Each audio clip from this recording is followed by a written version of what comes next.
So prior to February 20, 2026, you do not have any personal knowledge of any investigation, correct? Nababasa ko lang po sa balita mga pangyayari. Which is not personal knowledge, correct? Well, yun lang po yung knowledge natin. You're a lawyer, correct? Tama po, 29 years. 29 years. Can you recall Rule 130, Section 22 of the Rules of Evidence? Can you refresh me, sir? Okay, I will Because you have a gladly copy. refresh you, of course. I have here a copy of Rule 130, Section 22 of the Rules of Evidence, and I'll read it. Please read with me, Director Matibag. Testimony confined to personal knowledge. A witness can testify only to those facts which he or she knows of his or her personal knowledge, that is, which are derived from his or her own perception. Can you recall that rule now? Yan po, nababasa ko po ngayon. Okay, you Tama can po. read it. All right. So, based on this rule, will you agree with me that a witness can only testify based on his personal knowledge? Your Honor, may I comment to that? These are basic questions, Your Honor. The witness is a lawyer. He is competent enough to answer. Counsel, are you making an objection? This is a comment, Your Honor. The witness repeatedly testified that he was appointed only in February 2026 and that all his testimonies pertaining to the first investigation are based on records, Your Honor. And this is allowed. As a matter of fact, under the rules, entries in official records are considered as prima facie evidence of the contents thereof. And thus, it's exactly the basis of the witness in answering the question of the defense. All his knowledge pertaining to the first investigation are based on records. Short rejoinder, Your Honor. No need, counsel. Distinguished lead prosecutor, the counsel for respondent did not object to the line of questioning of the lead prosecutor earlier, based exactly on the ground cited by the lead prosecutor. The presiding officer will give sufficient leeway to the counsel for respondent to establish his point. I think you also see what he is trying to establish. That's why he made a continuing objection in relation to it.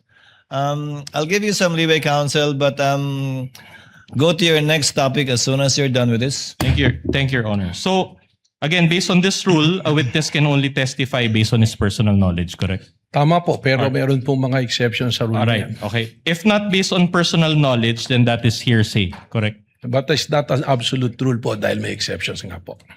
Okay, now, I'm trying to look for the Filipino term for hearsay. Ano ba yung hearsay sa Tagalog? Sabi-sabi or chismis? Is that a fair translation? What is a fair translation to you of hearsay? in Your Honor, the Filipino? question of the defense is misleading. He never testified that that is hearsay. No, I'm not As a asking matter him. of fact, he's trying to raise the exception to hearsay. I'm not asking about the exceptions of hearsay. I'm asking a translation of hearsay. Your May Honor. we know- Anyway, I'll move on to. If the witness If the knows, if he does not know, he may say so. Hindi ko po alam kung anong translation dito sa Tagalog. Okay, so I'll just use my own translation, chismis. Anyway, at any rate, kung wala kang personal knowledge, chismis lang yon, tama?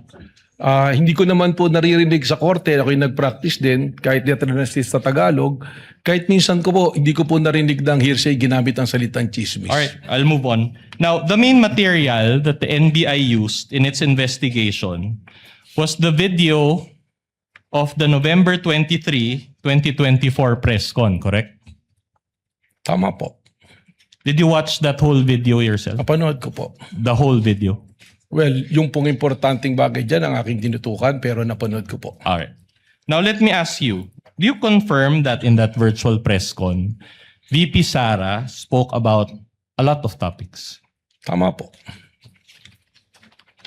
All right, I'll show you a portion of that video, and then I'll ask questions thereafter. Now, Your Honor, we beg the indulgence of this honorable court. Again, this video is a little lengthy, but we will only show one video, Your Honor. Counsel may proceed. Pagkain ninyo, buffet, yan, ito, sa House of Representatives, alak, at namamahaling wine.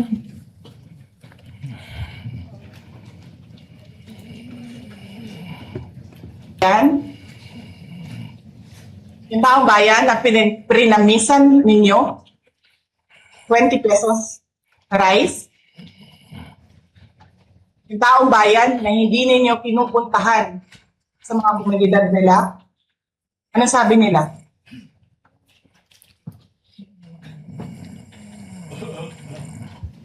Ganyan ang bayan natin. Okay na lang kami sa asin. Saan ka nakahanap? Bayan, na ang tao, because of their hopelessness, because there is no functioning corporate, okay na lang sa asin.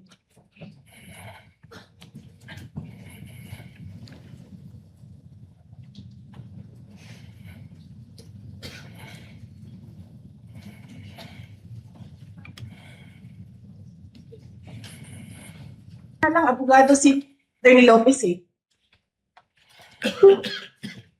Kasi alam niya kung ano sasabihin niya doon sa mga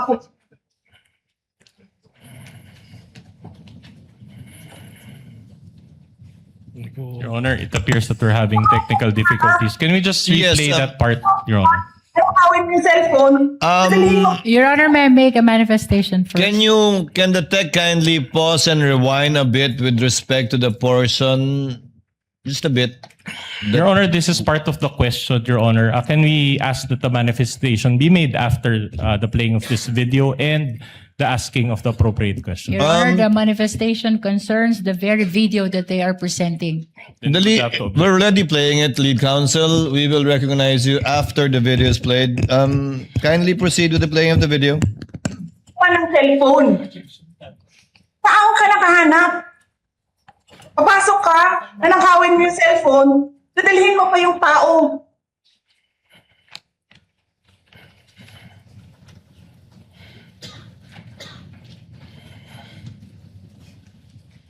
Diba? Princess, you're raising your hand.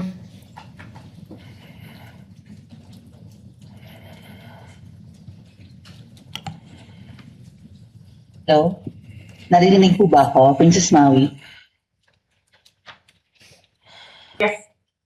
Oh, thank you. Good morning po, Madam Vice President. Thank you so much nga po pala sa dala niyong hopya nung hearing na pumunta kayo for PRRD. Kami yung nasa likod niyo po, yung tinawag nilang bastos kasi pumalak pa kami because of Congresswoman Cardema. Thank you, ma'am. Nakakain kami. Ako po'y natatakot kumain ng pagkain doon baka mamaya. Ma'am, mag-iingat po kayo. Nasa teritoryo kayo ng kalaban. Okay lang Nag-aalala po kami para. ma'am, kasi sila naman sila talaga yung bastos eh. You read Opo, what you okay. saw.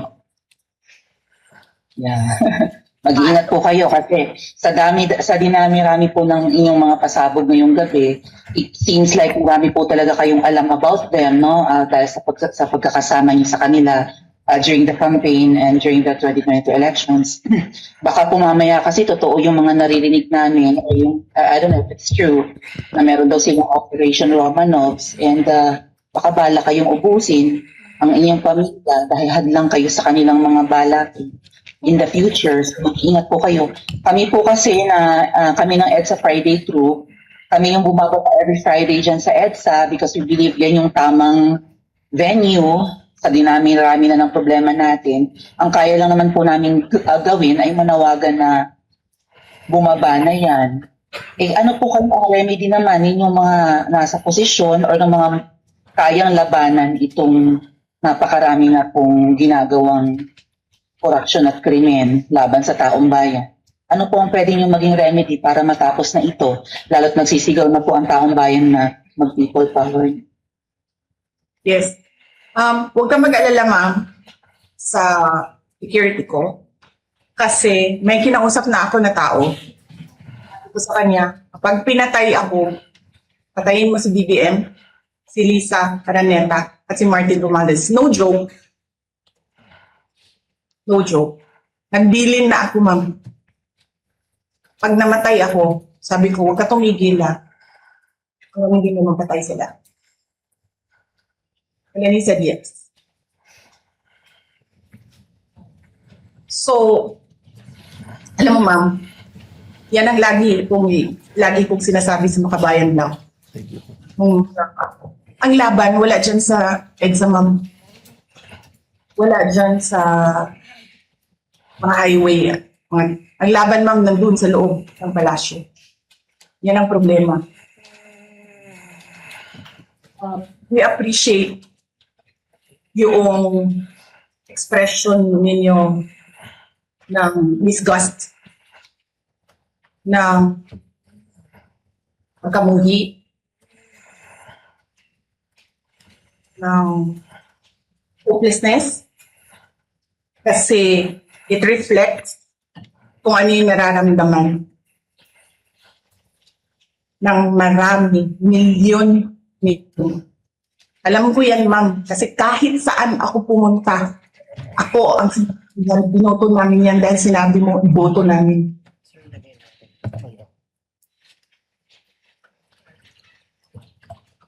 So, yes, ma'am. Maraming salamat sa ginagawa ninyo. Dahil sa ginagawa ninyo, I'm sure nakikita yan ng taong bayan. Na-appreciate nila yan. Marami sa ating mga kababayan ang gusto sumali sa inyo. Pero sa sobrang hirap ng buhay ngayon, hindi nila maiwanan yung mga trabaho nila at hanap buhay nila para pumunta sa daan. Bakit sila naghihirap? Bakit? Dahil sa gobyerno. Hindi ba dapat yung gobyerno natin ang nagpapagaan ng buhay ng tao? Bakit ang gobyerno natin ang nagpapahirap lalo sa tao?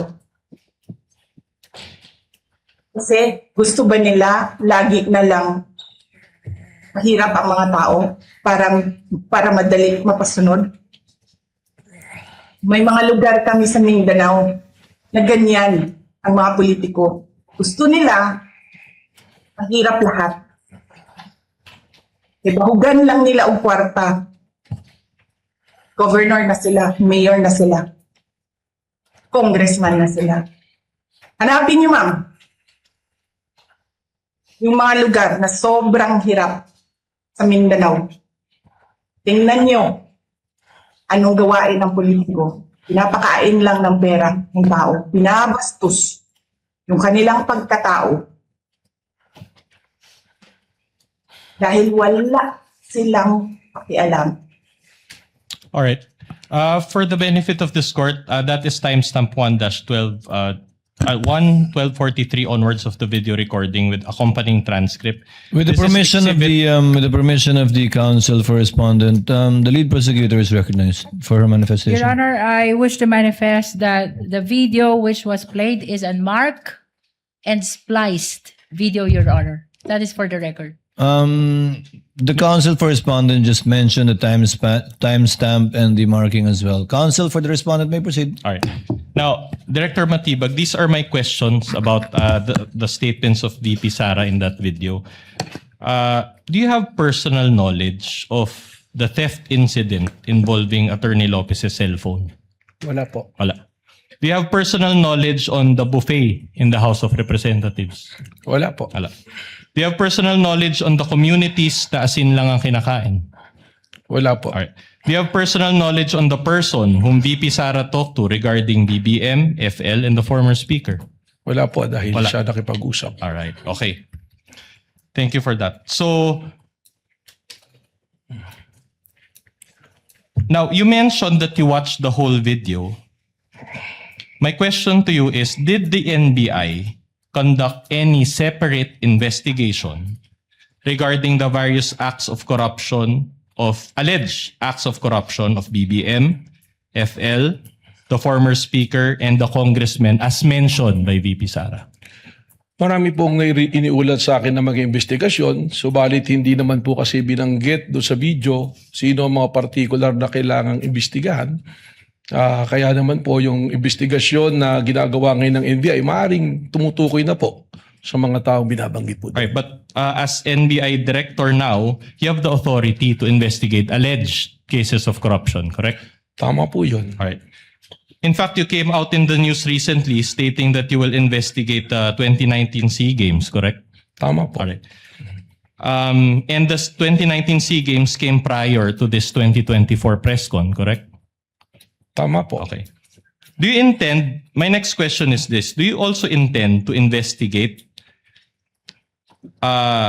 the alleged corruption involving the unaudited confidential funds of the OP, Office of the President, also mentioned by VP Sara?